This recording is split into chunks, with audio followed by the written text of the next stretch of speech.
जय श्री कृष्णा। आज हम बात करेंगे अमावस्या की। अमावस्या जो कि 29 मार्च को है।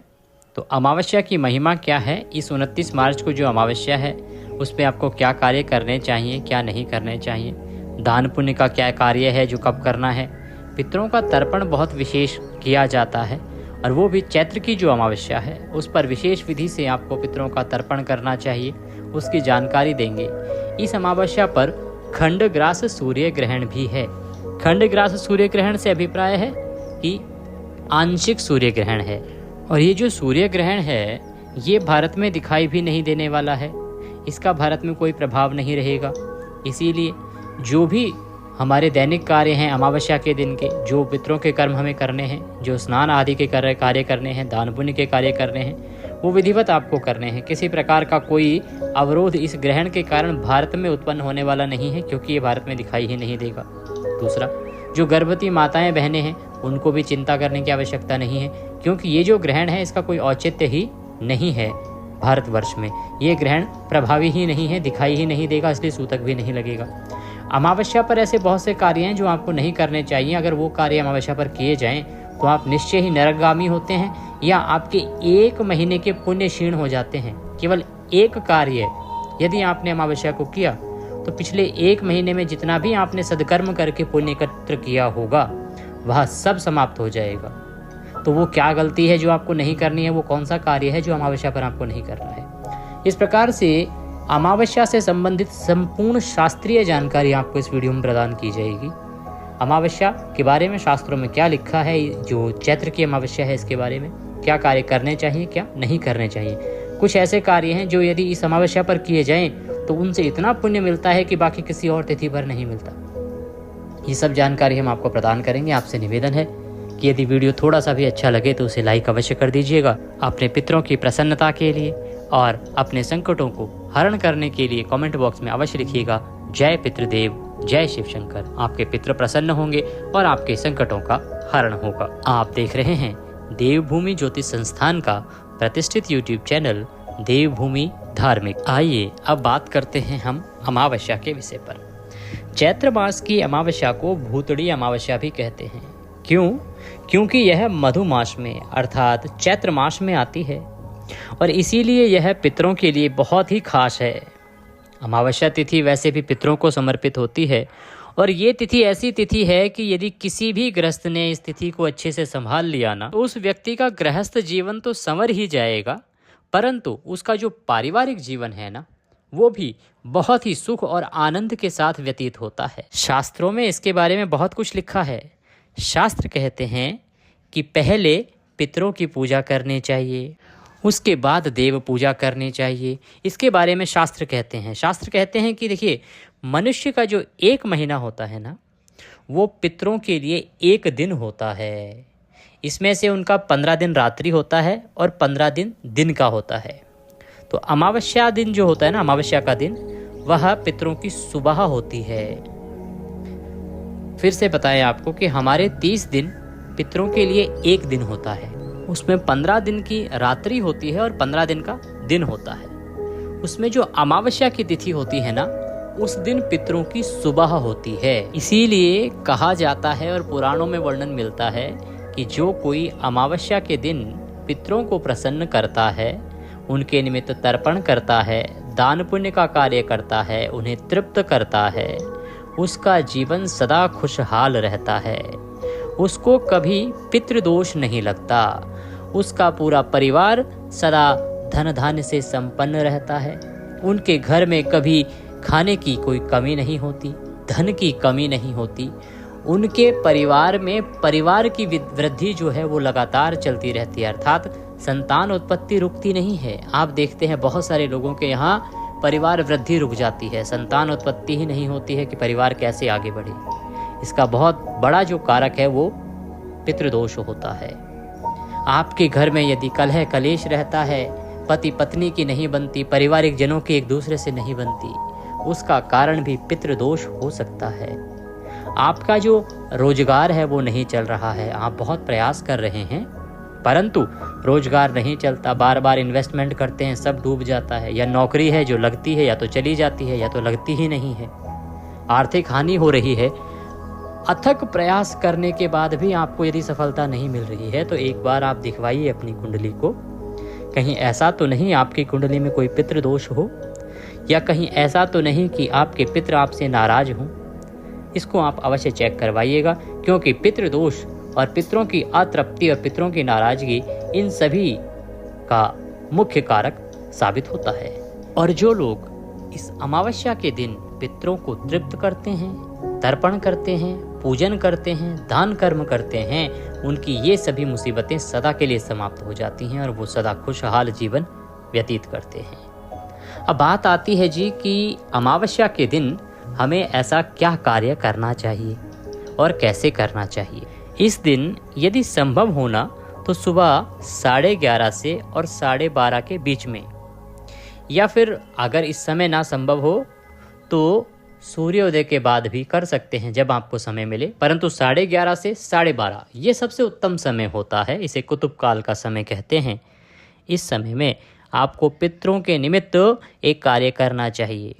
क्या करना है, एक तांबे का लोटा लीजिएगा, उसमें पहले गंगा जल डालिएगा, फिर सादा जल भरिएगा, कुशा डालिएगा, उसके अंदर काला तिल डालिएगा, तुलसी पत्ता डालिएगा। अब हो सकता है कि बहुत से लोगों के पास कुशा उपलब्ध ना हो, कुशा ना मिले। अगर कुशा ना मिले तो कोई बात नहीं, आप तुलसी पत्र उसमें अवश्य ही डालिएगा। अब एक बात का ध्यान रखिएगा, हमने कहा कि तुलसी पत्र आपको अवश्य डालना है। अब ऐसा ना हो कि आप तुलसी पत्र अमावस्या के दिन ही तोड़ने चले जाएं। माता तुलसी को अमावस्या के दिन नहीं छूना चाहिए। माता तुलसी ही क्यों, किसी भी पेड़ पौधे से आपको अमावस्या के दिन कोई फूल पत्ती नहीं तोड़नी चाहिए। आपको क्या करना चाहिए, आपको तुलसी पत्र चाहिए तो जो कुछ 2-3 दिन पुराना तुलसी पत्र है टूटा हुआ, वह डाल दीजिए, या पहले ही तुलसी उतार के रख लीजिए। तुलसी कभी भी बासी नहीं होती है। अगर पहले की टूटी हुई तुलसी है तो उसे भी आप प्रयोग में ला सकते हैं, परंतु अमावस्या के दिन किसी भी पौधे से ना पत्ती तोड़ें ना फूल तोड़ें, ये बहुत बड़ा अपराध है। इसके विषय में हमने सभी ग्रंथों में क्या क्या लिखा है वहाँ से आपके लिए एक विशेष वीडियो बनाया था। आशा करते हैं आपने देखा होगा, नहीं देखा है तो उसे अवश्य देख लीजिएगा। वो काफ़ी बड़ा वीडियो है जिसमें हमने सभी पुराणों से रेफरेंसेस लिए हैं कि कौन सा पुराण क्या कहता है, और सबका निचोड़ यही है कि अमावस्या के दिन किसी भी पेड़ पौधे से ना पत्ती तोड़े ना फूल तोड़े, किसी पेड़ पौधे को इस दिन हानि नहीं पहुंचानी चाहिए। बहरहाल हमारा विषय अभी कुछ और है। हम पितरों की प्रसन्नता के लिए आपको एक कार्य बता रहे थे, तर्पण कैसे करना है। तो ये सारी सामग्री आप उस लोटे में डाल दीजिएगा और उस लोटे को सामने रख के आसन लगा के दक्षिण दिशा की ओर मुख करके बैठ जाइएगा और गीता के 7वें अध्याय का पाठ कीजिएगा। अब मान लीजिए किसी को 7वें अध्याय का पाठ करना नहीं आता हो, सबके पास गीता भी नहीं होगी, तो उसके लिए हमने आपको पहले ही 7वें अध्याय का सरल हिंदी अनुवाद के साथ अपलोड किया हुआ है। आप उस वीडियो को सुन लीजिएगा। गीता का 7वां अध्याय हमने वीडियो अपलोड किया हुआ है अपने चैनल पर, और प्रत्येक अमावस्या पर हम फिर से नया वीडियो रिकॉर्ड करके अपलोड करते हैं। तो वो 7वां अध्याय जो है गीता का, उसे सुनिएगा। लोटा सामने रखिएगा, दक्षिण की ओर मुख करके बैठ जाइएगा। तो उस लोटे में देखते देखते आप वह 7वां अध्याय सुन लीजिएगा। तो आपको पुण्य वही प्राप्त होगा जो आपके स्वयं के पढ़ने से प्राप्त होता। उसके बाद उस लोटे को अपने दोनों हाथों में उठाइएगा पाठ पूरा करने के बाद, और संकल्प कीजिएगा कि आज के दिन मैंने जो ये गीता जी का 7वां अध्याय सुना है, इससे जो भी पुण्य मुझे प्राप्त हुआ है, मैं ये संपूर्ण पुण्य अपने पितरों को समर्पित करता हूँ। आपका कोई अमुक पित्र है जिसका कोई नाम है, नाता रिश्ता है आपसे, तो आप उनका नाम या नाता रिश्ता बोल सकते हैं कि मैं अमुक पित्र को यह सभी जो पुण्य है वो अर्पित करता हूँ, ये सारा पुण्य इसे मिल जाए। और उसके बाद दक्षिण दिशा की ओर मुख करके इस जल को अपने पितरों को अर्पित कर दीजिएगा। कैसे अर्पित करेंगे, अपने सीधे हाथ में, देखिए उल्टे हाथ में लोटा लीजिएगा ये जल का, और सीधे हाथ से जो है पितरों का तर्पण कीजिएगा। आपको पता होगा तर्पण कैसे करते हैं। अंगूठे और उंगली के बीच से आपको ये जल नीचे पात्र में छोड़ना है। एक और पात्र लीजिएगा तांबे का, उसमें इस हाथ से गिराते हुए यह जल आप छोड़ेंगे। उल्टे हाथ से सीधे हाथ में जल गिराइएगा लोटे से, और वह अंगूठा और उंगली के बीच से गिरते हुए पात्र में नीचे जाना चाहिए। अपने पितरों को आप याद कीजिएगा, पितृश्य तर्पयामि बोलिएगा और पितरों को यह जल अर्पित करने के लिए निवेदन कीजिए कि हे मेरे पितरों, आप इस जल को ग्रहण करें। इस प्रकार से आप यह जल अपने पितरों को अर्पित कीजिएगा। और इसके बाद ये जो जल है जो आपका पात्र में इकट्ठा हो गया है, इस जल को अब आप पीपल के वृक्ष में जाके अर्पित कर दीजिएगा। समय क्या रहेगा? 11:30 से 12:30 के बीच में करते हैं तो उत्तम है। हम समझ सकते हैं कि बहुत से लोगों का ये ऑफिस का समय होता है, व्यापार का समय होता है, आप घर पे नहीं होंगे, तो आप सूर्योदय के बाद भी ऑफिस जाने से पहले भी इस कार्य को कर सकते हैं। और जो आने वाली अमावस्या है वो तो वैसे भी शनिश्चरी अमावस्या है साहब, शनिवारी अमावस्या है, शनिवार को पड़ रही है अमावस्या, तो आपकी बहुत सारे लोगों की छुट्टी हो सकती है। तो इस अवसर का लाभ लीजिए। अपने परिवार की खुशियों से बढ़ के और जीवन में कुछ नहीं है। परिवार में इतनी खुशियां आएंगी यदि आपने पितरों को संवार लिया तो। ये एक तिथि है महीने में, इसको आप ठीक से संवार लो, पूरा जीवन संवर जाएगा आपका। ऐसा करने से आपके पितरों को अखंड तृप्ति मिलती है, वह तृप्ति जो कभी समाप्त नहीं होती। इसके अतिरिक्त आप अपने पितरों के निमित्त गाय के लिए कुछ अर्पित कीजिएगा, गौ को कुछ अर्पित कीजिएगा। गौ को यदि आप कुछ भी खिलाते हैं, पिलाते हैं, कोई भी दान का कार्य करते हैं तो वह भी आपके पितरों को लगता है और उससे आपके पितरों की तृप्ति होती है। इसके अतिरिक्त आप किसी गरीब की सहायता कर सकते हैं। किसी गरीब की सहायता यदि आप इस दिन करेंगे ना तो वह भी आपके लिए बहुत अधिक पुण्यदायी रहेगा। अब एक विशेष बात बता रहे हैं, इस दिन आपको विशेष रूप से काले तिल के लड्डू का दान करना चाहिए। काले तिल का लड्डू बनाइएगा गुड़ के साथ और उसका दान कीजिएगा। दान किसको? आप किसी गरीब गुरगे को कर सकते हैं। दान आपने करना है, लेकिन दान कीजिएगा, कुछ दक्षिणा रख दीजिएगा।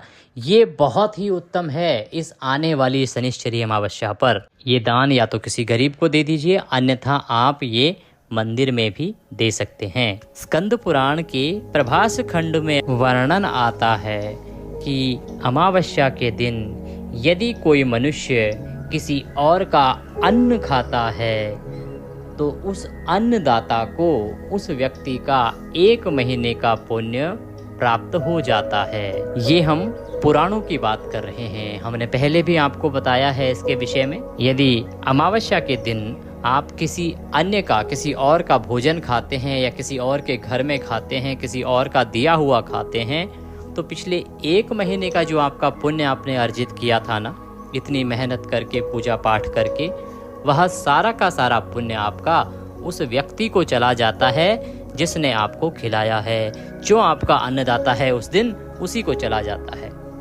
तो इस दिन बिल्कुल भी आपको किसी और का दिया हुआ अन्न नहीं खाना चाहिए। इस दिन सावधानी पूर्वक यह ध्यान रखना चाहिए कि गलती से भी, भूल से भी आप किसी और का अन्न ग्रहण ना कर लें। इस दिन आपको विशेष रूप से दूसरे का अन्न खाने से बचना चाहिए, दूसरे का दान लेने से बचना चाहिए। बहुत से भंडारे चलते हैं इस दिन, क्योंकि लोगों को पता होता है ना, तो इसीलिए वो लोगों को खिलाते हैं, भंडारे करते हैं, जिससे कि जितने अधिक लोगों को खिलाएंगे तो उनका पुण्य उन्हें प्राप्त होगा।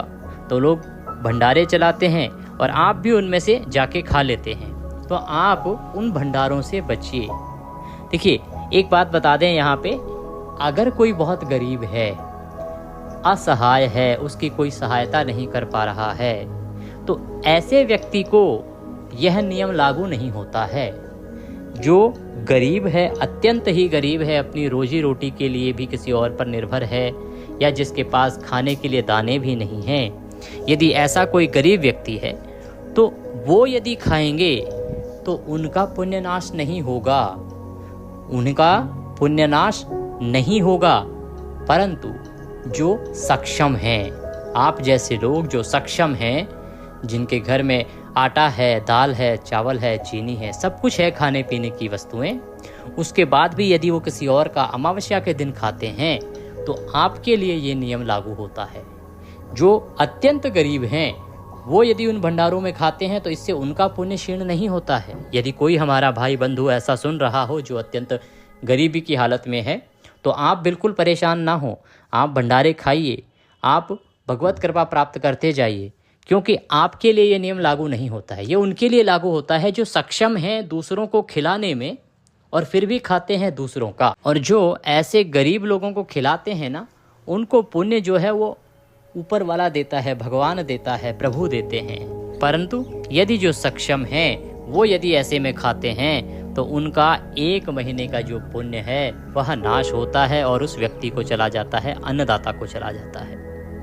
ऐसे में आपसे बहुत सारे लोग हैं जो हमसे पूछते हैं कि अब क्या कर सकते हैं पंडित जी, हमारी तो आदत है, हम ऑफिस में रहते हैं तो वहाँ पर दूसरों के साथ लंच शेयर करना पड़ता है, क्योंकि सभी लोग एक साथ बैठ के लंच करते हैं, कोई उसमें से खाता है, कोई हमारे में से खाता है, तो उसमें तो कैसे बचा जा सकता है उसमें तो।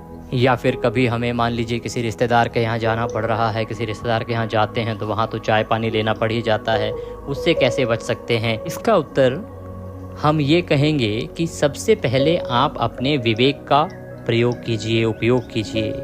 एक चाय के बदले आप 1 महीने का पुण्य तो नहीं दे सकते हैं ना।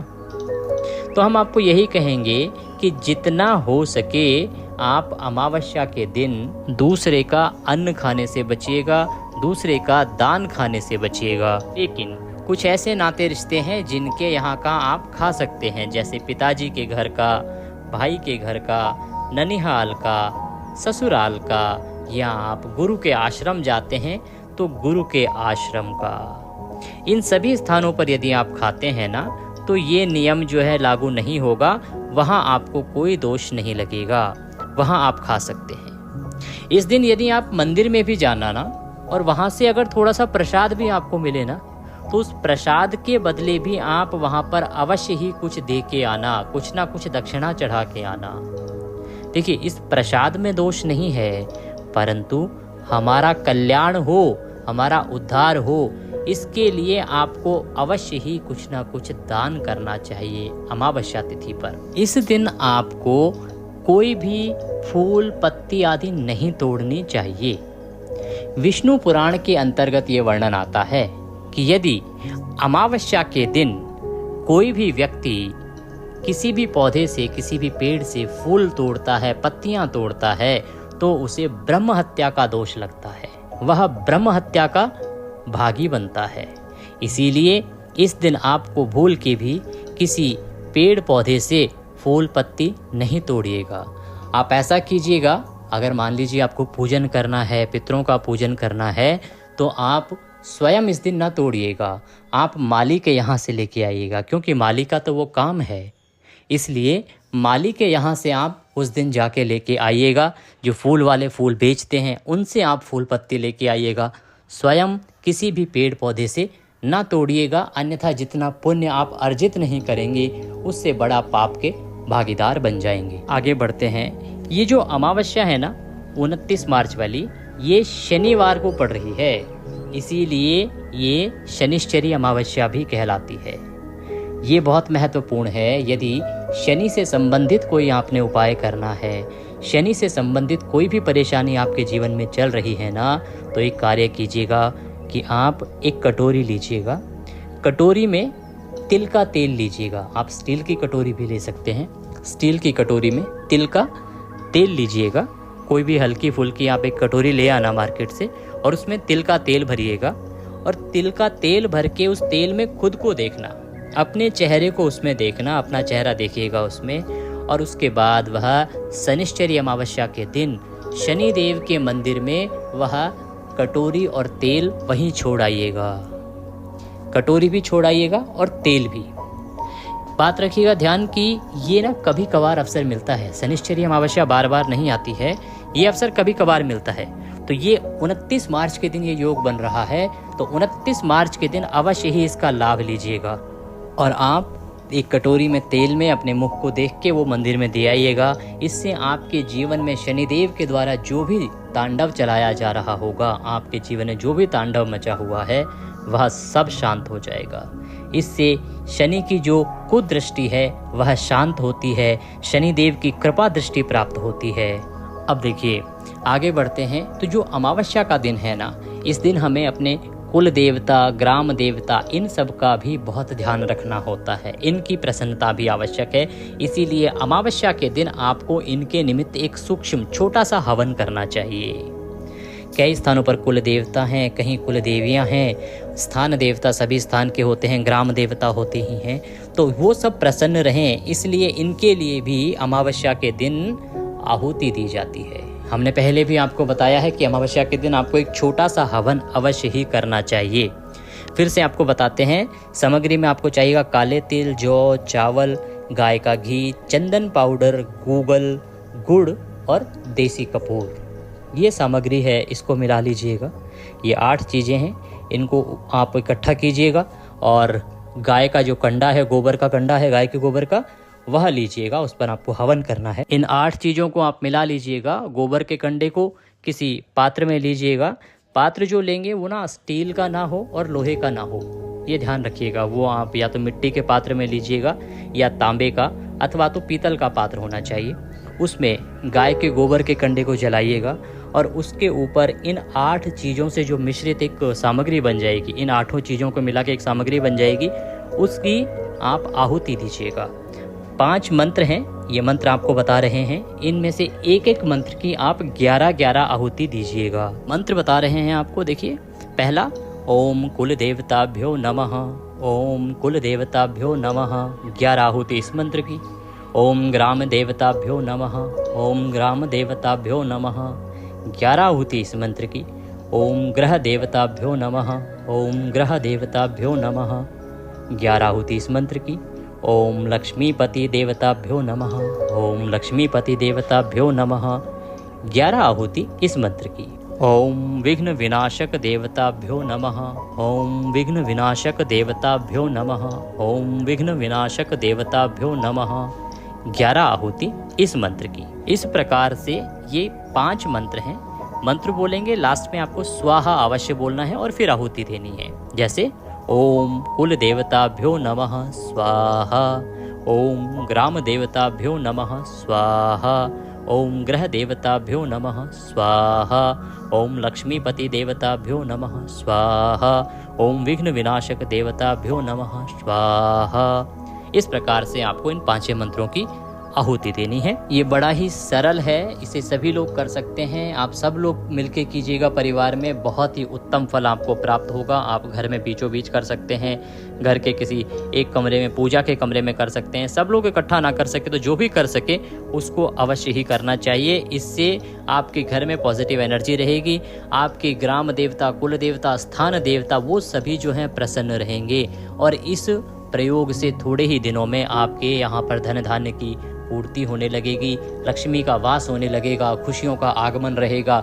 घर में किसी भी प्रकार का कलह कलेश रहता है वह दूर हो जाएगा। इससे खुशियों की एक वातावरण वहाँ पर उत्पन्न होगा और आपके जीवन में वृद्धि और समृद्धि अवश्य होगी और मन आपका प्रसन्न रहेगा। इसीलिए ये आपको अवश्य करना चाहिए। ये थी जानकारी अमावस्या से संबंधित। एक बात और बता दें जाते जाते कि 29 तारीख को जो ग्रहण है वो भारत में दिखाई नहीं देगा। बाकी जो दर्शक अन्य देशों में हैं उनके लिए हमने वीडियो बनाया है, तो आप कृपया वह वीडियो देख लीजिएगा, जिसमें हमने आपको देश वाइज बताया है कि किस देश में कब ग्रहण लगने वाला है। ये थी जानकारी अमावस्या के बारे में। जानकारी थोड़ी सी भी अच्छी लगी हो तो कृपया एक बार लाइक अवश्य कर दीजिएगा। भगवत कृपा प्राप्त करने के लिए, पितरों की प्रसन्नता के लिए कमेंट बॉक्स में अवश्य लिखिएगा, जय पितृदेव, जय शिव शंकर, जय शनिदेव। और चैनल पर नए हैं तो चैनल को सब्सक्राइब करते जाइएगा, जिससे कि आप इसी प्रकार की शास्त्रीय जानकारियाँ प्राप्त करते रहें, क्योंकि ये एक प्रतिष्ठित ज्योतिष संस्थान का चैनल है। यहाँ पर हम जो भी जानकारी देते हैं वो ज्योतिष शास्त्र और पंचांग पर आधारित होती हैं। भगवान सब पर कृपा करें। जय श्री कृष्णा।